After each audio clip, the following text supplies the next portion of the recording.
Hammaga assalomu alaykum, hurmatli jononalar.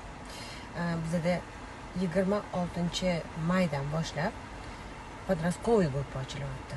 Tak, soat 11dan 12gacha, dushanba, chorshanba, juma kunlari 10dan 11gacha женский gruppam bor, jononalar gruppasi. Undan keyin 11dan 12gacha ketma-ket 9 yoshdan 15 yoshgacha bo'lgan qizlarni olamiz. Figura, korreksiya, qorinlarni kirgizamiz, gormonal narushenияlarni to'g'rilaymiz. Xudo xohlasa, hozir tepadan pastki qismi yog'on yoki pastdan tepaga qismi yog'on bo'lib qoladi figurada ko'p qizlarda. O'shalarni to'g'rilash yo'llarini qilamiz. Kelavering. Oyiga 500 ming, haftada 3 marta 1 soatda.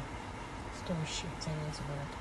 Muzikalniy bo'ladi, boshida limfa drenaj mashq qilib bo'ladi. Plastka stopalar ham ishlaymiz.